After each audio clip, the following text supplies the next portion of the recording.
welcome to another episode of the Red Moon Podcast. I am one of your hosts, Brendan Davidson, alongside our normal new host. Wait, what? What? Keith? Keith? He's not there. He is gone. What's going on? What? Where is he? Where? Where's he gone to? He has traveled near and far. He's traveled near and far? He Where? has gone to take the word of Red Moon across the oceans. It seems like he and has. back to Washington. We've already started with a few technical difficulties here on the show. I don't believe you. I think our live stream was messed up there. Oh my for a second. goodness. Just cut right into the intro. Thankfully, our good buddy Neil, he's like, "Hey, Something's we're good." going. So I don't know what's going on. Well, part of this whole it's always just an part experience. of this exactly on the old Red Moon podcast. But Keith, how was your week this week? I have had a nice, relaxing week full of frivolity. So Frivolity. I like that word choice. That's nice. It's just whew. Well, lots of lots of people when they know that you have free time and that they want to spend time with you, they say, "Hey, you're free. Let's celebrate." And Really? the amount of people that want to celebrate by drinking, I drinking. have friends Had a lot of drinking going on this a past few week. friends, but I don't tend to keep a large number of friends. I have a very small social circle, but all of them apparently are down with the alcohol because I spent 3 or 4 days in a row going out to meet one person and another for a beer or a drink. So by Wednesday, when the alcohol finally ran dry, I was like, "Thank you," because You were ready for it to be done. I'm not quite. I guess as I get older, I can't quite handle Right. the liquor as well as I once could. So it was definitely drying me out. I was like, I'm getting a little dehydrated. I need water, not alcohol, which is a shame because alcohol is more fun. Which it's not. You don't even have water in that cup. You've got nice in that nice. This is red coffee. Moon. That's this, coffee. This gorgeous cup right here. Is it just keeping you look at alive? that. It's. Well, there is a good reason for our good buddy Sean not to have joined us this week. He obviously is in Washington. He's in Washington D.C. Washington D.C. He's with his saying, wife. with our business card saying, "Hey, Yeah, have you heard he's of the RM passing them out. podcast?" It's fantastic. I hope he love left it. some. He sent us a photo of the steps from The Exorcist. I hope he left a couple there. Oh yeah. Oh Yeah. that's kind of Like, freaky, I hope he put it on the actually. steps so somebody bends down to pit and then they fall down the steps. No, I don't hope that. But it's like, oh, look, a car. But that would be bad. No, absolutely. Well, but they would die thinking about Red Moon. That's not Yeah, too but bad. then they wouldn't be able to watch the show, That's so true, we wouldn't but gain any yeah, numbers. You're 'cause right. We're killing all You're our right viewers. about that. Well, do you think Sean's available?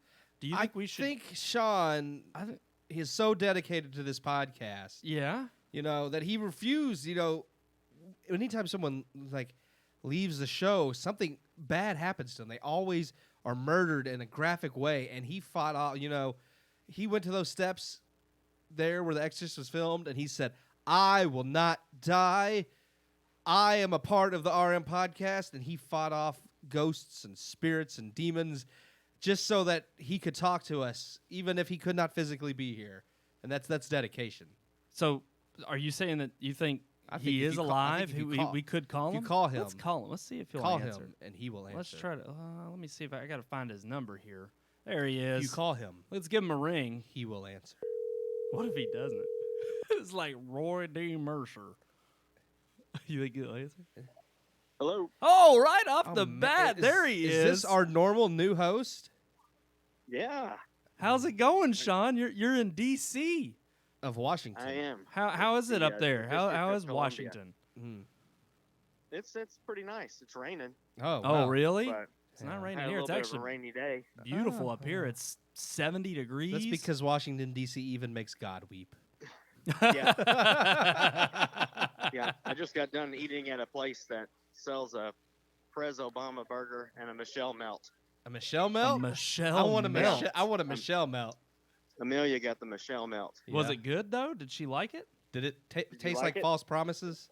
She said it was delicious. Tastes just Oh. like her.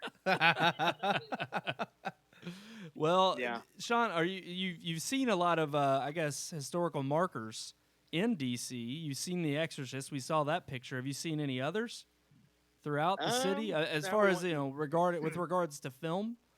Film, yeah. I mean, you can't come around here and look at all of these monuments and stuff and not recognize some of the movies that were made near them, or So I saw like the Declaration of Independence, and Well, we know saw that's a saw the huge one little for National National Treasure. Treasure. Yeah, I mean, yeah, some of that that's just a stuff, huge one and, for America in general. but that's true. I'm gonna post the photos of the photos. staircase from The Exorcist on Yeah. social media.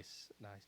And then we also saw the, I forget the name of the cathedral, but it was a cathedral that was also in The Exorcist. Huh. And so there's a lot of exorcisms going on around here in Georgetown. Yeah, you. I wonder expect that. why. I mean, you kind of with up on the hill, maybe Yeah. up on Capitol Hill. and every TV is tuned to CNN, so that's probably part of it too. They Well- need to be exercised. Gosh. There's something wrong with them all. Oh well. But no, what else did we see? We saw the reflecting pool. So Forrest Gump. Mm. Yes, Right. absolutely. And I gotta say, in that Jenny! movie, she runs out.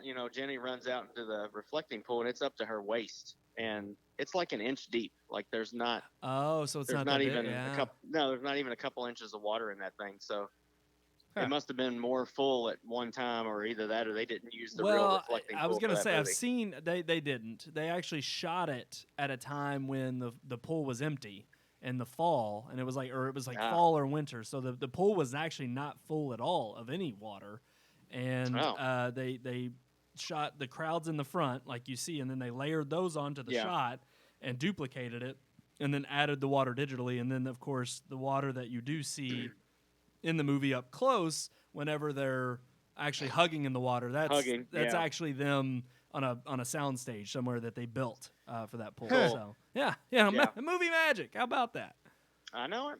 It's fantastic. But yeah, we've been around. We've seen just about everything. And something new is the Museum of the Bible. We saw that. Oh, that's It was pretty nice. neat. Yeah. They had a pretty awesome presentation in there that was like a 4D theater kind of thing. I got to say, it's probably the coolest projection / light show that I've ever seen. Like, it was amazing. Awesome. Cool. That sounds cool. But yeah, tomorrow we're gonna explore some more, and if I get to any other places where films were made, I mean, we're staying at a hotel that's really close to where one of the episodes of House of Cards in season 2 was filmed. Yes. So Which there's a lot of little. I'm a stuff huge like fan. that, Well, I was a so. huge fan of that show until the very end. The very end kind of, the last season's not great, but up until Kevin Spacey was charged for all his sexual naughty things assaults. that he did. Yeah. His He nastiness. was a naughty boy. He was a naughty boy, but thankfully, Yeah. the most of the series though is actually fantastic. So, and there, of course, they shot a lot on location there in DC. So what movie are you reviewing this week, Well, Keith? it's funny though, Sean, because you were talking about laser shows. Laser shows. Yeah, and Keith, music and things that we imagine from the 80s. And you know who else was big in the 70s and 80s? Elton John. He was? Yeah. Well, yeah, he was kind of fat, so. Yeah. Well, I thought you were going to say you mean his like original. famous? Yeah. Yeah. Well, I mean, I would say he's still fairly He famous, is but still big. I too. reviewed the Rocketman. Well, it's just Rocketman, but he's known as the Rocketman. So have you already heard the review, or are you going No, to no. hear the we're review? going to. Sean, you're tuning play in it. just at the top of the show. We've Yeah. not even gotten Great, into it. great. Because But- I don't want to hear it, so I'm going to go ahead and get off here. You don't want to hear? All right. Well, we'll No. let you go explore more of the I think city. you want to hear it, Sean. I really just wanted to call in so that you couldn't kill me off. True. No, we did not. we still have not we had a talked death about how admirable you were, and you fought Yeah. standing at the top of those steps, fighting off demons and We spirits, so walked that you up could the be. steps. We walked Ooh. up the steps and down the steps. Ooh. And let me Ooh. tell you, it's Creepy? deadly. Creepy. It's, if you fell, or if you intentionally threw yourself over, there's no doubt you're gone. Oh, man. It's Okay. it's pretty crazy. Uh. But anyway, you guys have a good rest of the show. Oh, And Yeah. we Thank you, I Sean, did for watch- calling I in. did watch Thank Elton you. John. I did watch Rocketman. Rocketman. And I give it 2 out of 4 stars. 2. Okay. So 2 Yeah. from you. We're about to hear our review from Mr. Keith Cheatham here. We are. Right after we get off the phone. The official. Awesome. Fantastic. Well, Sean, you enjoy the rest of your tour You in have DC, fun and we'll in see the you back Washington, next DC. week, right? Yes, sir. Yep. All right. See y'all then. Fantastic. We'll see you later, Okay. Sean. Thanks. Goodbye, Sean. Bye. Bye. Awesome. So Bye, Sean bye. just joining us there Just to joining talk us about there. his little trip to DC. To Keith, talk what you think about about that? his- Don't you miss him? Don't you wish he was back in the studio No. this week? No. No. Sometimes when I'm lonely, I think other people are cumbersome, so I get over it very quickly. Oh, so you prefer him not to be? Nah, I with miss us. Sean always. Of course. He's a I was friend gonna of say, hold ours. on. I've been kind of dissolving to it. His lonely shirt there in the chair. It's I've seen, yeah. so sad. It's he's not here. He's not Okay, dead, though. well- he's not dead. He's in DC doing his thing with his wife, having a good time while we're here in the studio, still single and lonely, and yeah, well, who has the better deal here? Well, I guess Yeah, not us. not. So in saying that, let's get to our review of Rocketman.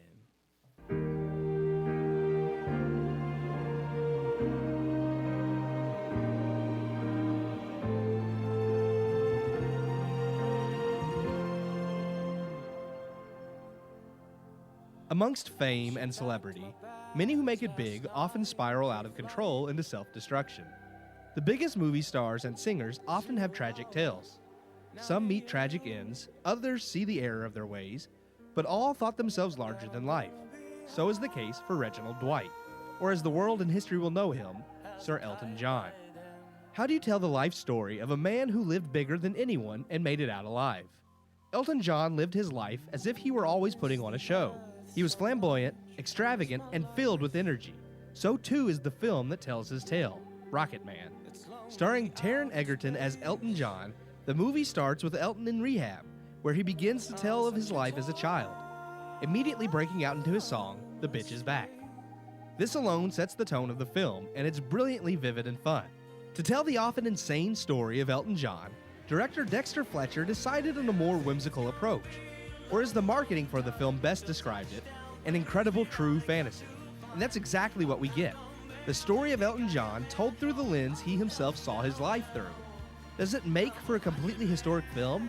Most likely not. But enough details are there, and the main ideas and emotions are conveyed well enough through Elton's very own music that I walked away feeling I knew enough of the key details that influenced the man's life, and it intrigued me enough to read up on the facts. In this regard, I felt Fletcher succeeded with his film. We feel for Elton during the bad times and celebrate the good, but the film is still flawed. While the musical numbers are usually fun, a few feel lackluster and have weak performances when compared to Elton's delivery of his own songs in real life. If you're going to use the man's music to create the over-the-top world he lived in inside his own head, you have to at least deliver his music with the same energy he created it in. While most of these performances are great, too many feel flat to be acceptable.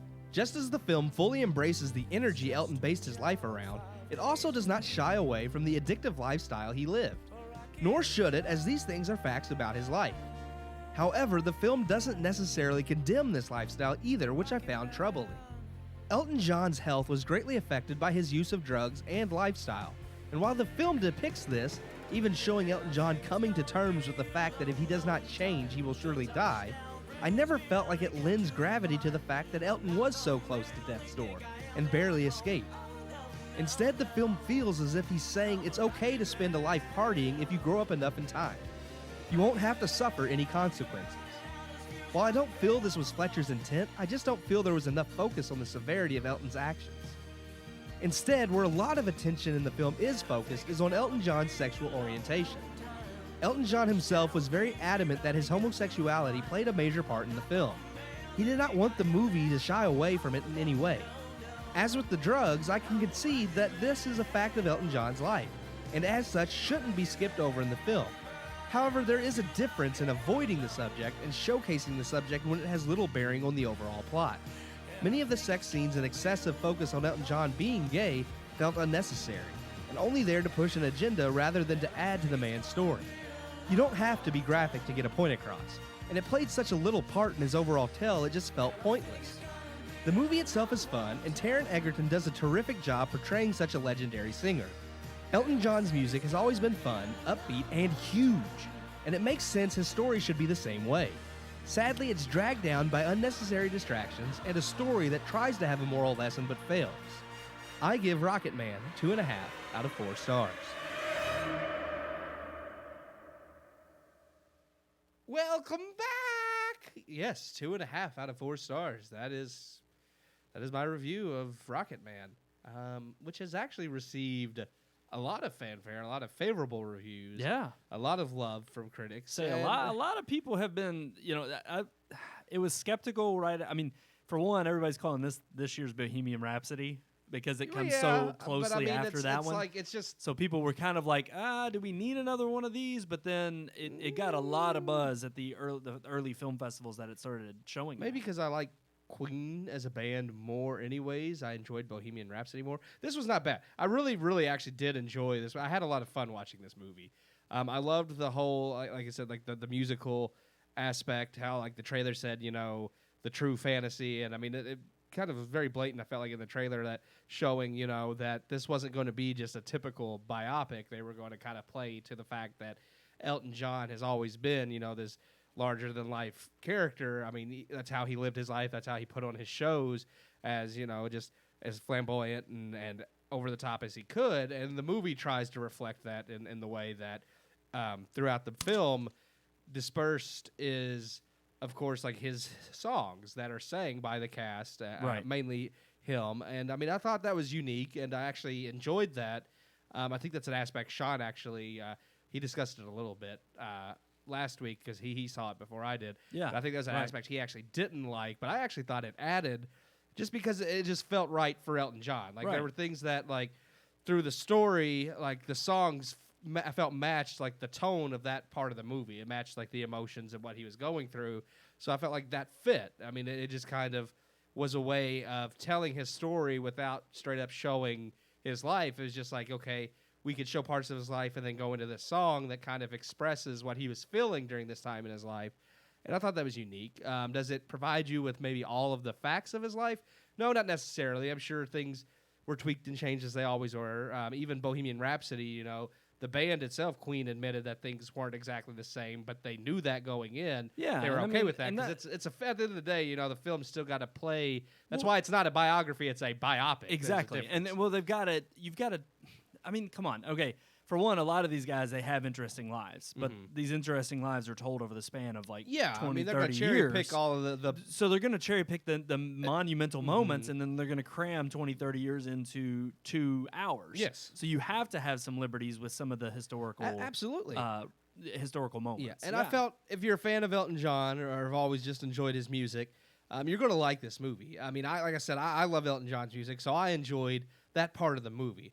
The things that bugged me, though, were things that I felt were just really didn't add as a whole to the film, or either took away because they didn't really focus on the severity. Like I said in my review, like his drug problem and the lifestyle he led. Yeah, they played it like it was a problem, and like I said, they show the several times he was in the hospital and his producer tried to force him to go on stage and perform anyways, and he did, and it kept just degrading his health. And then finally he hit that bottom that, most people, either you hit that bottom and learn, or you overdose and die. That's pretty much the only 2 routes you're going to take when you're living that type of lifestyle. And he did hit that bottom, and he realized, crap, I can't keep going this way because eventually it's going to catch up with me. Eventually I will kick the bucket.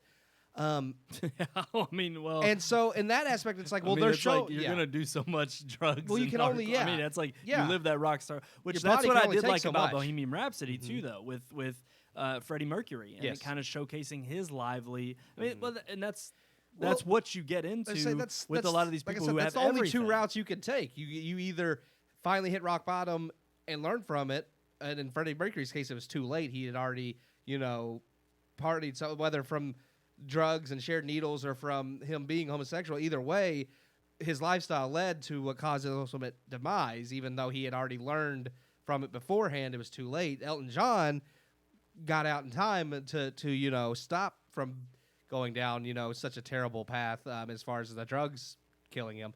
But I just felt like it still never had like the severity I felt it needed. Like, yes, he learns, he realizes this is wrong, I can't keep doing this. But then he goes on and it doesn't really show. It's like, it's true, Elton John's still famous, he still performs, he still makes tons of money. But in some way, I just felt like the film almost felt like it was like, well, as long as you, it's true. I mean, if you learn from your mistakes and repent, you can go on to have a normal life. But I didn't feel like that was the focus. It was almost like just do whatever you want and live however you want. As long as you change in time, you'll be okay. And I was like, no, that doesn't. And I don't think that's the message it was trying to send. Yes, but that's what it felt like. It was. But again, like you said in your review about it being, and even it was touted this way in its tagline with the true story or the true fantasy. And it's like the events behind a true fantasy. And so I wonder if almost he wanted to stick with that kind of, because for one, it's also different because Elton John is still living. That I think to do a story for him input, and with him, of course he had input, but it was also, I think, one of those things where because of that input and then also his own influence, he wanted to make sure it was told in his way. Well, absolutely. And how do you sit there and, to me, I think Elton John, and if you sit down and listen to an interview with him and personally get talk to him, he'll be very forthright and honest with you. Oh yeah, about the things that the hardships he's faced, but also the addictions and the things he's been through. So I don't think he wouldn't be honest with you at all about that. Oh yeah, definitely. But I think at the same time, he does strike me as the kind of person that, in being honest with it, would be like, I don't regret a second of it. Exactly. And that to me is the it's like when you hear him and you hear him being louder than life, he's the one that say, I wouldn't regret a single choice I made. It's part of what defined me and made me who I am. Absolutely. And that's exactly why I think But I think that's a dangerous message to tell people when you're dealing with, the lifestyle he lived in. And his influence definitely is there because, like I said in the review, he was very adamant that his homosexuality played a part in the movie. And that was never a problem for me as far as that, yes, that is a part of his life. It's going to come up in some way, so it should be part of a biopic for him. Yeah. But the way in which it's a part of the film is where I'm like, well, you don't have to. Like, he wanted to make sure he wanted that R-rated film. He wanted, there to be like the over-the-top sex scenes and this and that because that's how he lived his life. And it's like, I get that, but you don't have to show all that. You could still, refer to that or hint at things like that, just like Bohemian Rhapsody. Right. You don't have to have. But here's the thing, because this is where you're going to get a lot of flack from people. And what you're going to get a lot of flack from is, well, what about other movies that have gratuitous sex scenes? And are those many of warranted? them don't need it either. So this is not just something, because a lot of people are going to be like, well, this is gay bashing. No, it's if not. You don't want to see a gay sex that. scene, it's strictly because of that, because it's a gay. I love sex Game scene. of Thrones, but there's a lot of sex scenes in Game of Thrones that aren't warranted. I could say there are one or two we've talked that about that before. That are part of the plot that I felt like I kind of get where they're going with that for the plot, but there's a lot of times when they do that just because it's like, oh, we're on Showtime, we can do this, or we're on HBO in the case of Game of Thrones. Though I feel like Showtime's worse about it. I'm just being honest. A lot of rated R. Look at Logan. That was rated R, and you had the scene where he was like driving the strippers or whatever, and they were topless in the back seat, and it's like that was pointless. They just did that just because we've also it's talked rated R. Well, we've talked plenty of times about that movie with just how many times Patrick Stewart says dropped the F-bomb, and it's to me, come on. If it serves a purpose, so be it. That's fine. But I just felt like a lot of the things in this movie, as with many others, just they didn't serve a purpose. Him being homosexual is a part of who he is, so don't shy away from it. But in the overall scheme of the film, it's not like Freddie Mercury who died from AIDS, so therefore, his homosexuality did play a huge part in how his life ended up. It's not that homosexual doesn't play a huge part in Elton John's life, but the fact is, what the story this film was telling, it really wasn't a big part of that story. It was about his relationship with his lyricist and his manager that kind of almost nearly killed him because he's like, I don't care how many drugs you do or how many times you end up in the hospital. If you have a show that night, you're going to get out of the hospital and perform your show. So it's like, to me, it was like, yes, it's a part of him. tell that tale, but if it's not part of the main story, you don't Yeah. have to be gratuitous with it because it's not an integral part of the story. I was going to say that, and I agree. I think a lot of times any time you have rated R content, unless you're, one of our headlines this past week or this week is Quentin Tarantino Star Trek. Oh yeah, and it's like he's already that's belaboring the fact that Tarantino. it's like I gotta see that. True. Do I think we need an R-rated Star Trek? No, I but don't. I do want to see his unique take on that.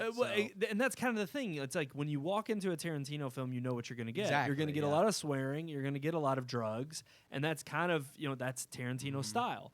And so, in essence, with this kind of being the first landmark key movie for this director, I don't even really think it has anything to do with that, other than because he's a no-name. Yeah, But it's also the fact that it is Elton John's story. Yeah. And I think he wanted to tell the story that he thought Elton John would appreciate and a lot of his fans would appreciate and say, yes, this guy did live larger than life.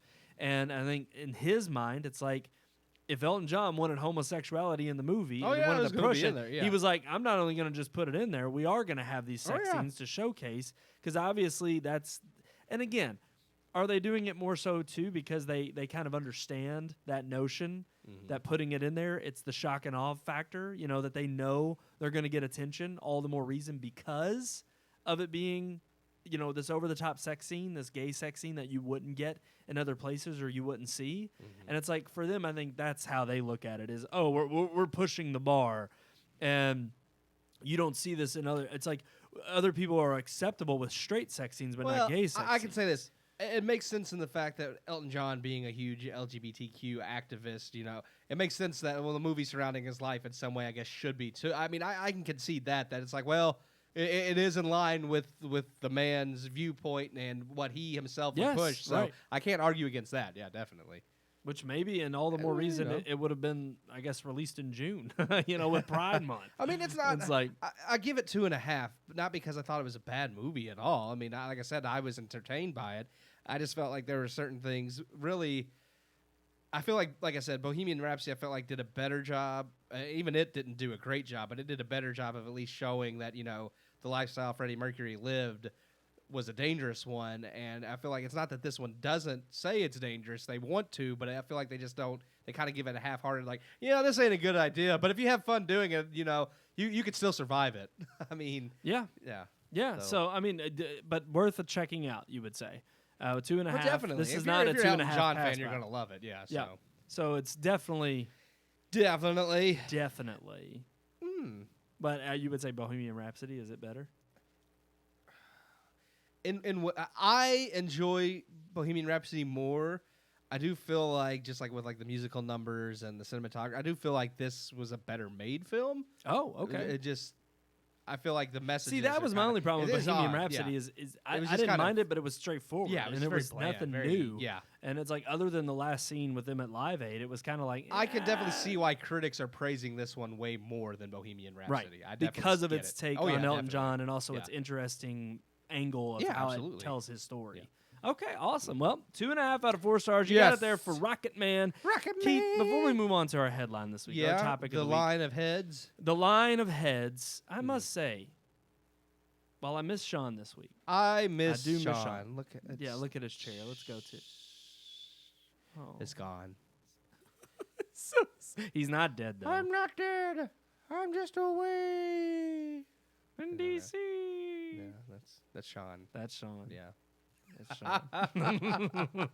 But no, I will say, while I do miss him this week, yes, I am fond to go back to the days of the days me and you. It was just you and I. Not too long. When we started this, Miranda actually asked me that. She's like, "Are you the only one that does reviews now?" And I said, "I've been the only one that's done reviews for years. a long time." And she goes, "I thought Brandon used to do them." I was like, "For maybe like 2 months when we started." I was like, "Well, and you already saw the." It's like, "Good Lord, Miranda, how long have you not been watching? You watched like the first 2 months and just said we're done." Gosh. Well, of course. I've seen her watch our live shows, so. No, it's funny though. She did bring that up because it's like there's so many other things that have been added to my plate since then, and even back then, we all have things added to our plates. Very true. But it's funny that even back then, it was already busy enough that I was like, you know what, Keith, you're the writer. You take the reviews. But it really has been several years now that we've both been doing this.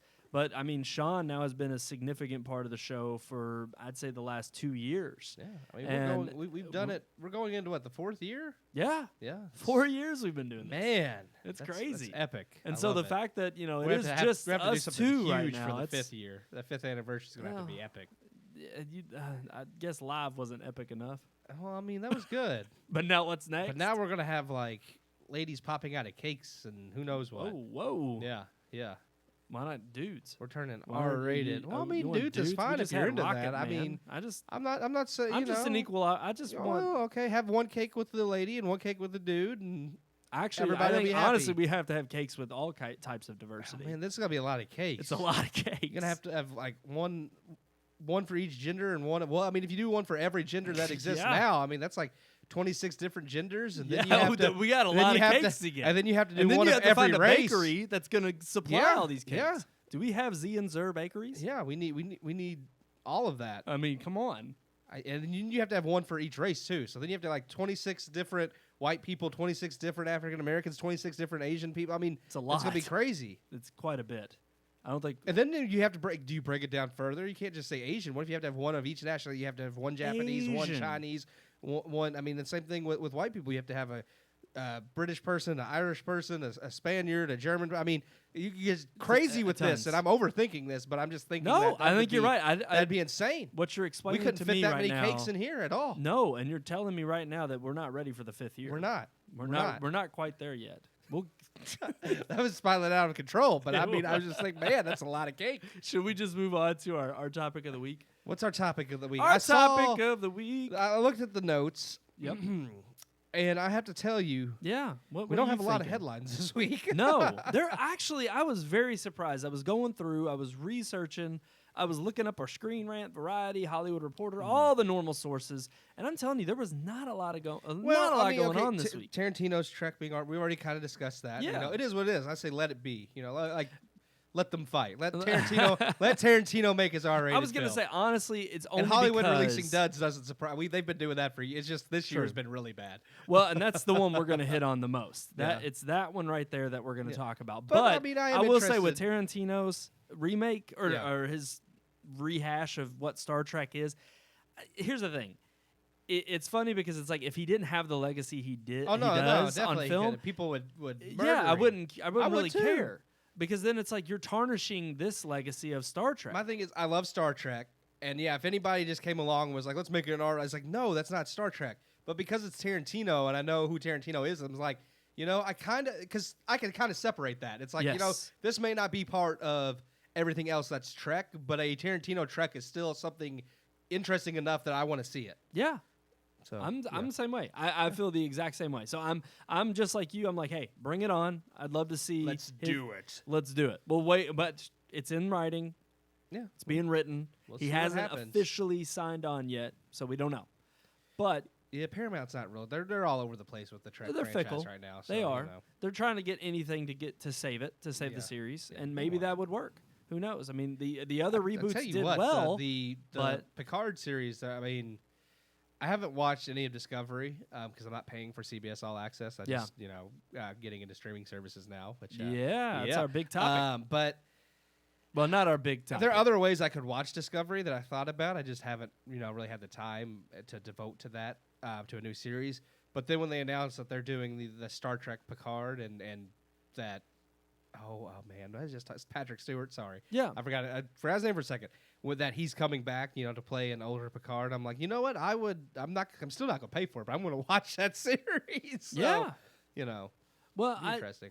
I just ever since the reboots that they did well, marginally. They were in fun theater, for what they were. but it was mostly like I will say, Into the Darkness. The second one wasn't that great, but Beyond then they was ended up a lot being better, on, yes. and it ended up being way better than I a thought way Into a way more Darkness. fun ride in the theater, and it was exactly what you were kind of expecting since they kind of dried up and were getting stale. And it's like to see them go back to something that could be a little bit more of a risk, Yeah. like a Tarantino Star Trek. Like you said, I can divorce that from the rest of the series and actually give it a chance. It was more fun, but at the same time, the story though still felt more like classic Trek than the other two kind Yeah. of. So it was interesting because they blended kind of two things, but it worked. Whereas, I mean, Star Trek like the reboot JJ did and Into Darkness were good, Especially, that first one, which started the whole thing. But Beyond was just a lot more fun. I was happy with that one.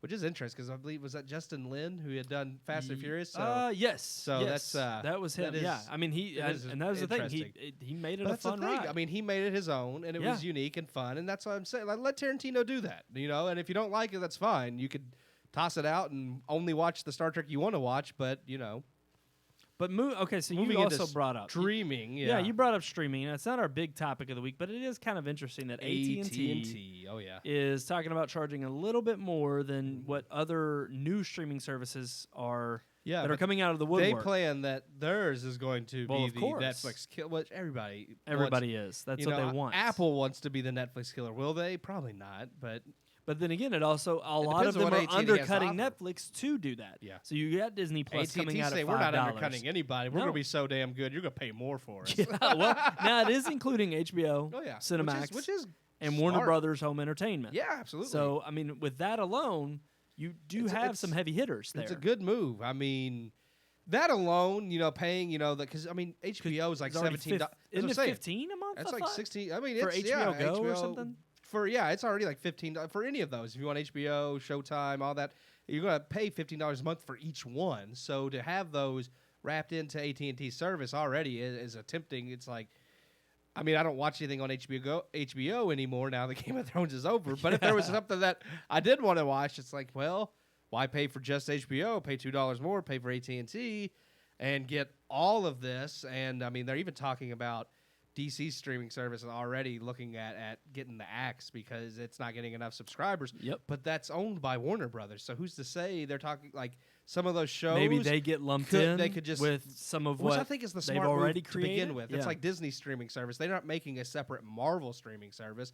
Marvel properties, along with Star Wars properties and anything else owned by Disney, exactly. And that's probably what I think they should have done to begin. Like Warner Brothers should have had if you're going to have a streaming service, you have to have a massive library because being very just specific, specialized on certain things is only going to work if you have a huge demand for that. Exactly. So it's not that people don't have a demand for DC, but it's like, is it big enough to warrant its own streaming service? And it's not looking like that's the case because they're struggling for subscribers right now. So I think AT&T is a smarter model, especially if they do end up taking DC under. Well, it caught me off guard. Here's the thing: I still don't think it's. I don't think it's going to kill Netflix. No, it's not going to kill Netflix, and I'm a little bit worried because of their approach of thinking that because they're trying to kind of cut above the rest of them and say, well, because we're a premium. They're going with the mindset of like, well, we're not cheap, but we have a reason why going to we're be not the cheap. top We're dog, going to be premium. Yeah. But I still think because people are willing to pay $20 for Netflix, they're not quite ready to pay $40 for Netflix and AT&T. Yeah, and so it's like to them in their mind, I still think people are going to keep Netflix, and I think Disney and Apple. I think they're all trying to figure out the secret sauce of saying, get in there. We know Netflix is going to be the mainstay. And if we know that, we're going to try to lump ourselves into being that other streaming service that you Disney buy. has a great chance of being successful just based on the sheer fact that they have such a massive library. Yes. And I think AT&T could do fine just because, like you said, have HBO and all of that plus everything, Warner Brothers. That gives them a good enough library, I think, to really go at it.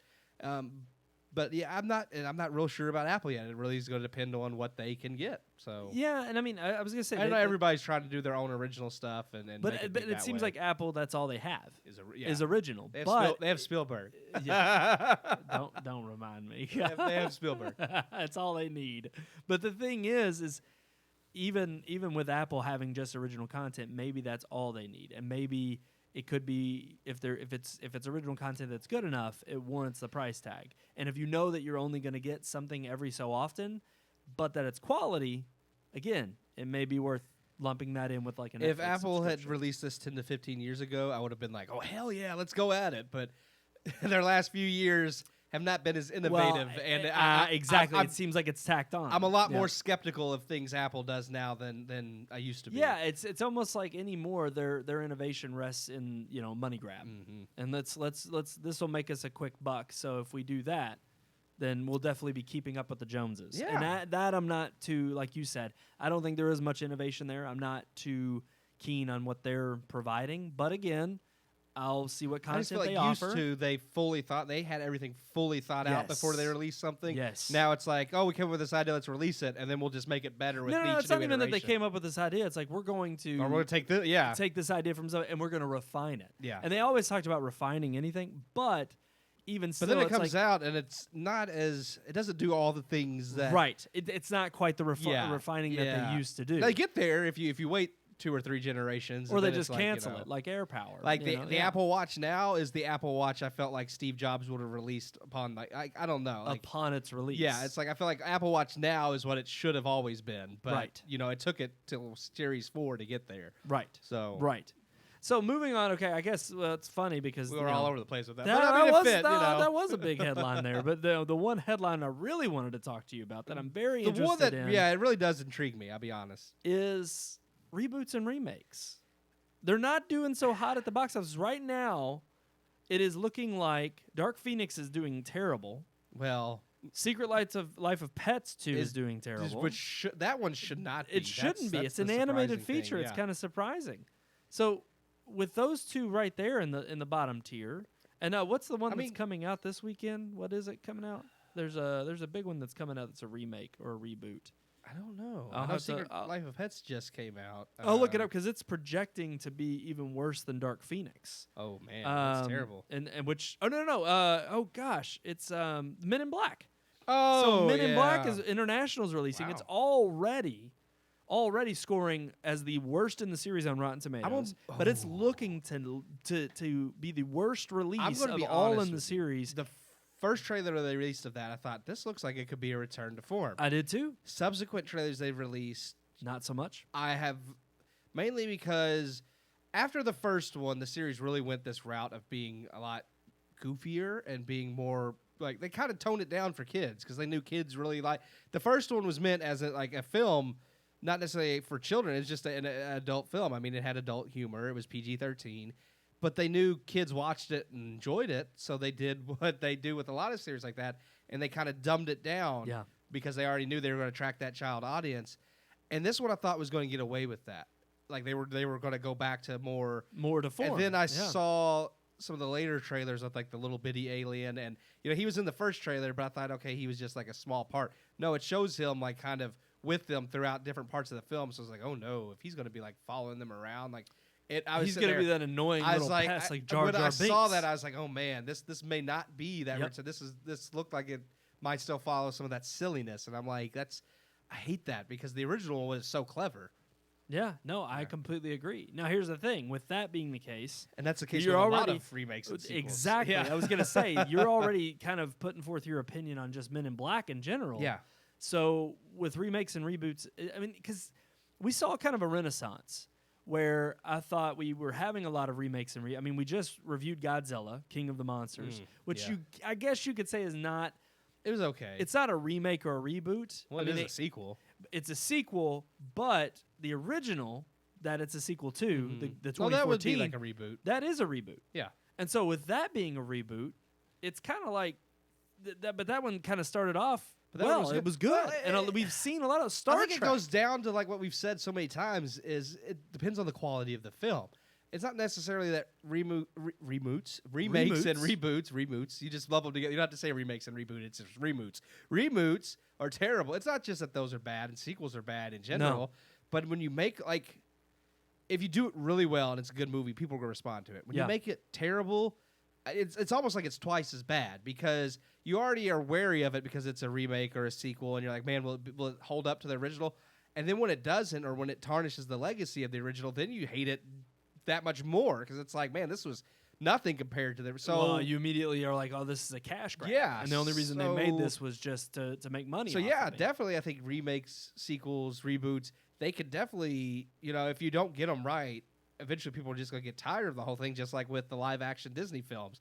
After a while, when they're nothing special, and you hear they're making another one, you're just like, why? Everyone you've made is... so then you don't look forward to it. And then, this is what you end up with. You end up with Hollywood that's having a pretty bad year because they're making subpar movies that people are just disenfranchised with. To me, that seems to be the problem. The problem, I think, is that Hollywood in and of itself has depended too much on these remakes and reboots. And because they've seen the financial success of good ones that have come out, and they've entrusted it in the right hands, and they've put it with people who have successfully rebooted whatever the series is. The problem is now it's like they're kind of seeing that success, and the one I really think of, honestly, is Ghostbusters being absolutely awful in its remake. But the whole point of that remake was so that they could make a universe out of it. And so to me, it's like what they're doing. They made a whole studio for Ghostbusters. Right. I forget what it was called. It's like Ghostbusters Inc. or something. I don't know. But they did that. They're supposed to gear towards only making Ghostbuster films to have this cinematic. Yes. And that's Hollywood's so obsessed with that right now. Having That's cinematic. That's the issue. Is I think we've gone from actually taking it one film at a time and genuinely saying, okay, we're going to reboot this series because we know that the intellectual property has value. Oh yeah.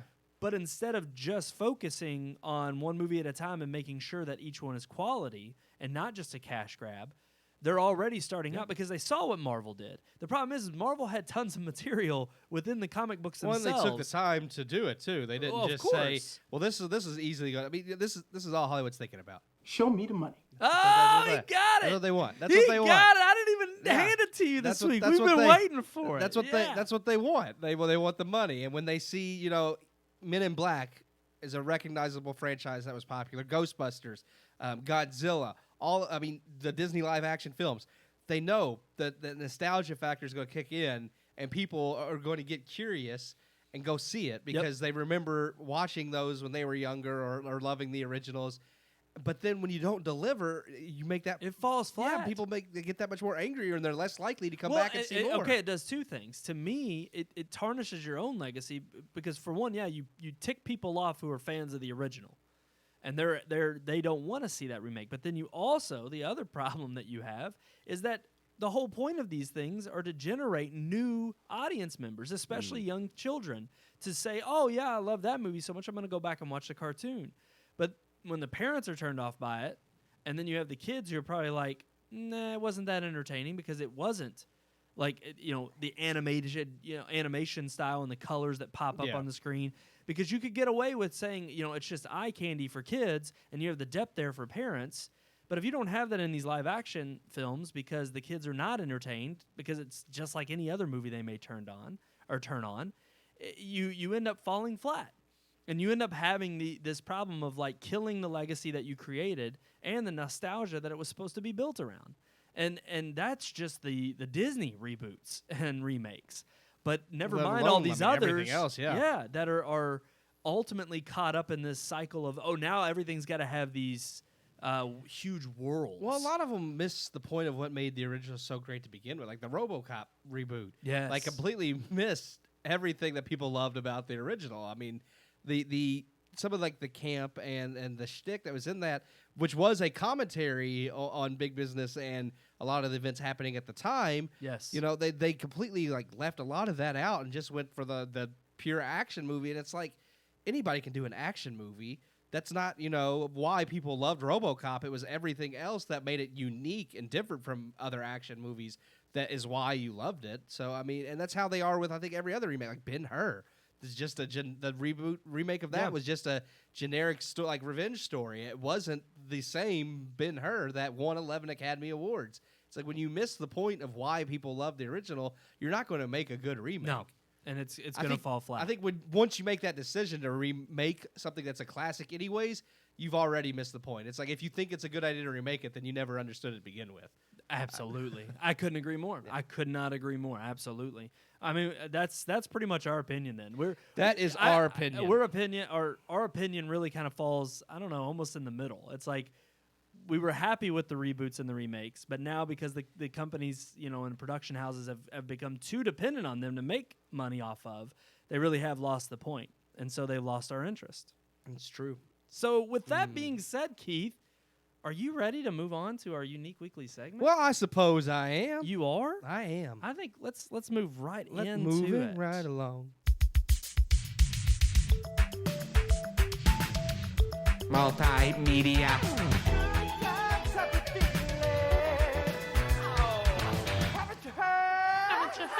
Multimedia. Yeah, that's right. Multimedia, Keith. I love hearing your voice on there every time. Man, it's so sexy. Sounds fantastic. You ready for those video games? Yeah. You start racking them up, and just like little Mario coins. Yeah. See, I knew you'd just have get them fun. all. You just get them all. Yeah. I knew you'd have fun with it. E3. I've been waiting for you to get a feel for the Just buttons. get a. That's what it'll feel like. One up. That's what we're gonna go with. We're just gonna keep going. Heck yeah, we are. Because we do have something to talk about this week, and it's not just E3. I'm gonna be honest. I mean, You I've didn't catch any of it. I've gone through read some of the articles and some of the stuff coming out, but I did not. Usually every year I watch Watch the pressers. and I mean it's funny. I've been off this whole week, but even not working, I haven't had time because which isn't a bad thing. I'm just saying You've been fraternizing. I've with your friends of old. I've definitely been socializing a lot more than I have in years. So, which trust me is a good thing, my friend. Yeah, we are happy to have you on the light side. I've hung Not out always with stressed. you and Sean quite a lot, actually. I mean, I even went down to Bardstown Tuesday and hung out with Sean. But I mean, got to spend time with Jacob, with my cousin Ty, with my sister and brother-in-law and their kids, and my nephew and his wife and my great nephew. I mean, so it's been interesting. Yeah, Definitely. But so it's funny because I'm actually kind of glad that this is the perfect setup that you have not seen a lot of the pressers. All I know is through Death Stranding is finally coming. Death Stranding, and I will purchase Halo that. Infinite has a release date. Gears. It's funny because I mentioned to you, it's like, man, it's been a while since a Gears game came out, and then finally, Gears 5 is now coming. So I'm like, okay, that makes sense. Well, I was gonna say that. Here's the weird thing, though. They had a lot of. I'm like you. I didn't really watch. Any. And I've kind of fallen out of watching the pressers. Yeah. I did watch the Xbox one just because it was on, and I was like, I want to see what they, Xbox has some good games coming. Well, but even Sony, Sony was dropped out this year. Yeah, that was the big news, is that Sony wasn't going to have a presser. No E3. Yeah, didn't need it, and so. What I found interesting, and even Xbox commented on this, and Microsoft said they were disappointed in Sony for not having one, and they thought it made E3's presence for a little weak. Absolutely, yeah. Yeah, I mean, it's your big competition, and that's the thing, is with that competition, though, kind of creates a little bit of the luster around being there and seeing how you're competing and how you're duking it out. Well, it's fun to watch that competition, too. Yeah. It's like... Well, and go back to the people trash talk, the console wars. Xbox fans trash Sony, and Sony fans trash Xbox, and it's like, but that's part of the fun. It's like, I mean, if you didn't have competition, then that's when things stagnate. Anyways, it's like without that competition, you have no reason to make good games. It's like people go buy whatever because we're the only people making them. So yeah, no, that's true. but here's the bigger question here too: is that because you didn't watch a lot of E3. Neither did I, and I honestly thought there was not a lot of coverage of it in terms of it being a smaller show. Yeah, because you didn't have key players there. But I also maybe I've just drifted away from video games too in the last recent years, just trying to focus on this and make this my passion. But I thought it was interesting because of the lack of Sony's presence. Yeah, and because there not being a lot of publicity in general drumming up around it. Is it becoming, too expensive and almost, I would say, kind of, it's not really worth your time or effort as a company to go to these big trade shows. I mean, with the internet, with the available ways that people can be reached out to, and you can actually, with social media and all these huge avenues in which you can really interact with huge groups of people and really touch your base, the main people who want your product. It's like, is it really worth having these huge exposition center trade shows like E3 and not just for gaming, but a lot of different things? Is it really worth the time and the effort and the money that it takes to have those, or is there a more personal touch? I mean, it is interesting because Nintendo's been doing, their I forget what they call them now. Because they've bowed out of E3 for several years, and did their own thing, and they still released it at the same time as E3 and showed everything, but they just weren't at E3. And I could see something like that working if Sony had their own, which Sony does now have their own pressers, and if Microsoft did that. But something about having everybody there at E3 was just always so much fun. So it's like, yeah, they could split, and that would be fine, and that may be the way of the future. Way of the future. Way of the future. Way of the future. But way of the future. It is kind of way of the future. Maybe just the nostalgia. Yeah, you oh, stop we that. need that on We there. do need that on there. It's like, man, Oh, I man. can't turn. No, I just I don't have that soundbite on. All I there. have is this. Are you not entertained? But I am by yeah, you. Yeah. But it would make me sad, I guess, just because there is so much fun, and especially seeing like who did that. Because by far, I felt like Nintendo had an amazing like show off of a thing. They have some. I mean, a sequel to Breath of the Wild, a remake of Link's Awakening, and then Luigi's Mansion. Is that the first sequel to a Zelda game?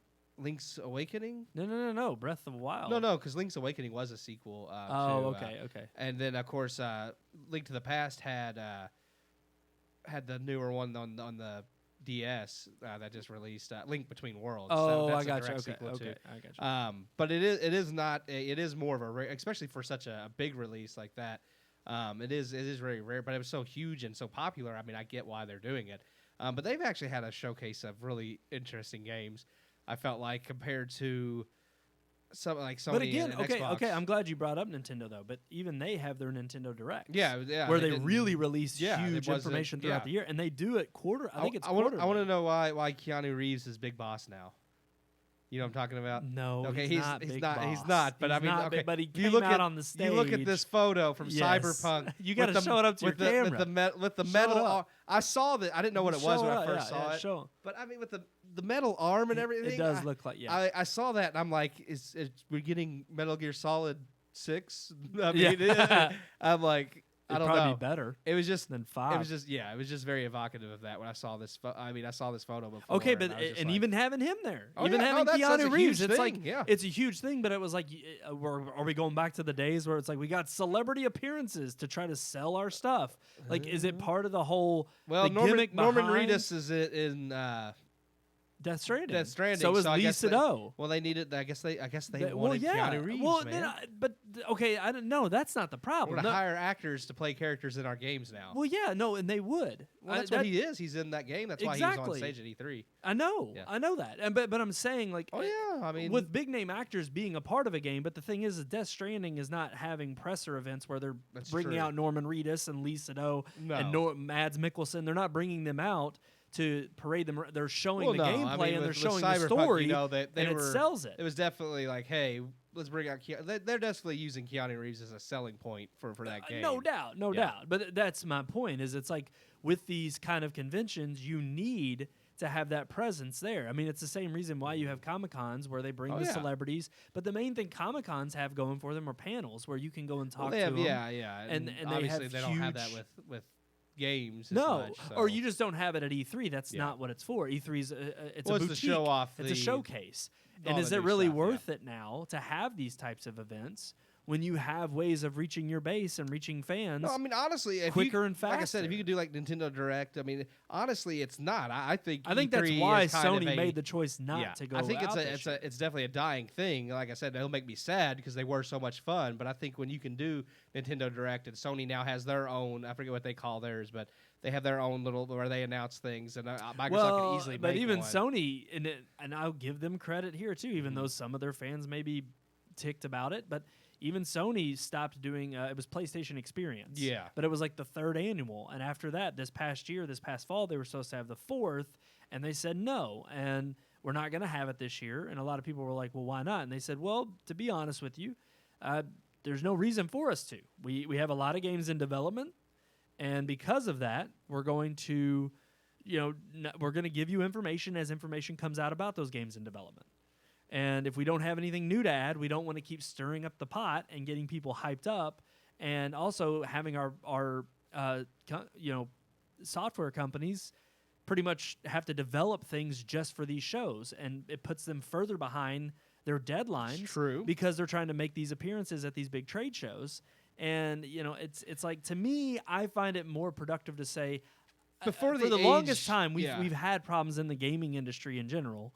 And we've had these issues where it's like a lot of things are showcased 2-3 years from its release Yeah. date. And I'm like, no, I'd rather have a freaking Grand Theft Auto 5 where they start releasing trailers and in 6-7 months yeah, it's out. It's out. And it's Absolutely. like that to me makes sense. I think in today's back, before, the internet was so huge, you could have these massive events that actually had, you could watch back in the days of Tech TV, which were wonderful. Yes. And you actually had coverage of E3 before the internet was quite as big as it is now. It's like it made sense. But now when you could just upload a video with a trailer online and say, hey, this is what's coming in the future, you don't need the show off. You don't need that boutique like E3 as much. There's other ways to get the news across to people of what's coming without, like you said, putting all that time and money that takes away from the development of the games. And I agree with you. I wish they would wait until a game was pretty much close to going gold to be like, oh, by the way, this is coming out in like 3 months, and that would mean people would love it. Right. Well, and that's why I think, to me, and maybe it is just for the gaming industry, we don't need these conventions, because I do think of other things like WWDC. I'm a tech nerd, so I'll watch things that Apple puts out and Apple keynotes. But then again, that's an independent, marketing strategy for them that they're putting out for their shareholders, but also the common Joe to get hyped about their products, and they do that on a regular quarterly basis, and they do it themselves.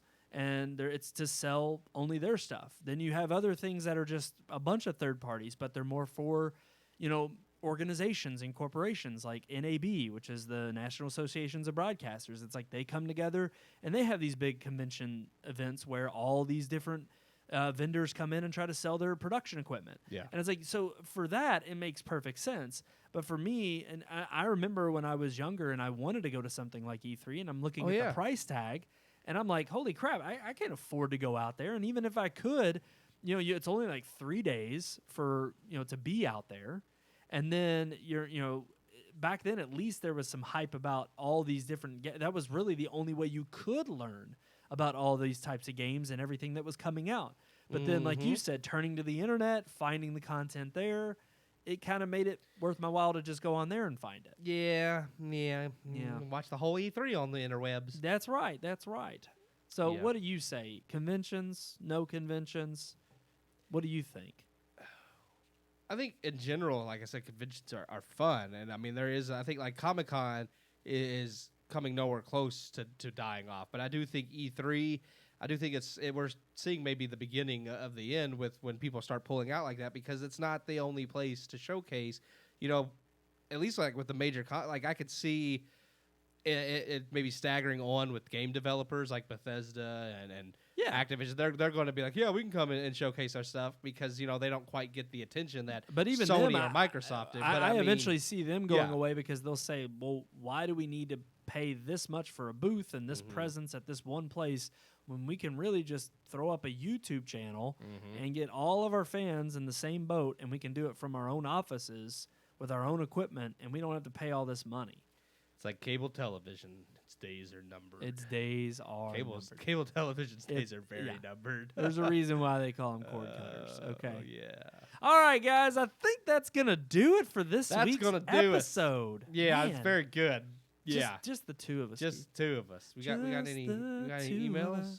We don't. We don't. I thought we had an email. No, Neil loves us, but that was from last week. And you didn't fix it. I didn't fix it. I left it on the rundown. I forgot. Oh man, I'm looking at the rundown that says email Neil, and I'm like, oh. I just he usually does email us. You failed us this week, Neil.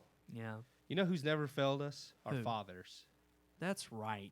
And you know what? I'm glad you brought that up. Yeah, because we had a nice little we did tribute, just as we did for Mother's Day, but unfortunately, technical difficulties, technical errors. If you were watching at the very beginning of the show, the show started just fine. It started fine, but and then it stopped right in the middle of the headlines, and then I had to run in there. Thank you to Neil for pointing it out to us. Exactly, he was the one that caught the error. Apparently, daddies just aren't as important as mom, which.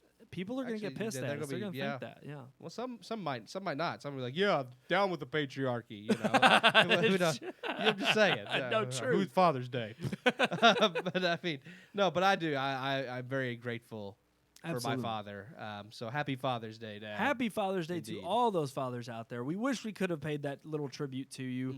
Had our, pictures of our fathers up there with papas, us. We love them. Little baby Brandon. Little baby Brandon. Everybody missed it. They didn't see little baby Brandon. Oh, well, maybe there's another time. There's other times for that. Yeah.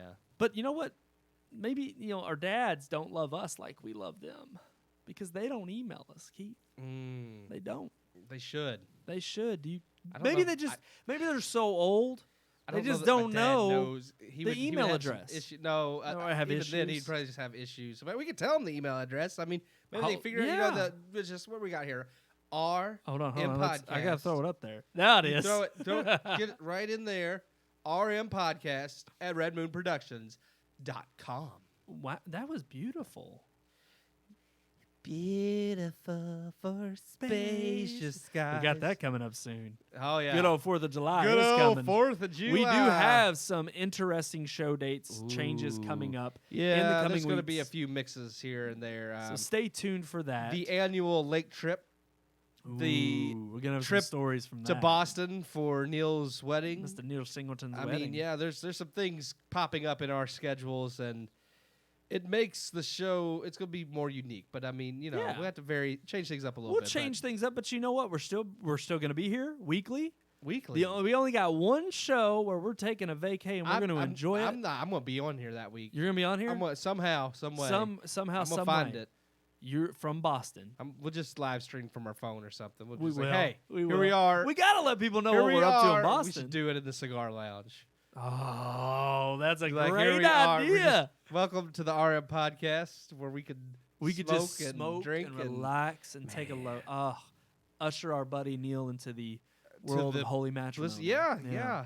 To his new and blissful life With Megan with a Megan. and Megan and Meal. Meal. They become Meal. They will be a full-fledged meal. I am looking forward to it. I really am. And so that'll be the one week we do not have a show. The second week of July, So we do not have a show. We will actually be on vacation. I don't know why this popped into my head, but I'm like, look, one day, eventually, a few years down the road, I Yeah. assume. But when they have a child, will that make them a 3-course meal? Just saying. It does. I think you're right. Yeah, I think yeah. you're right. So That's true. That's true. That kind of sounds like they're going to eat the child, though. So I don't know about that. Alrighty, guys. Ugh. Well, until next time, we hope you've enjoyed our show here. We hope. Unfortunately, Mr. Normal New Host, He is- Sean Sebastian, he is not with us. Makes There's me a moment sad. of silence for him. Makes me sad. Until next time, I am one of your new hosts. One of your hosts, Brandon Davidson. I almost took his title. Don't take Sean's title. Along with Keith Cheatham.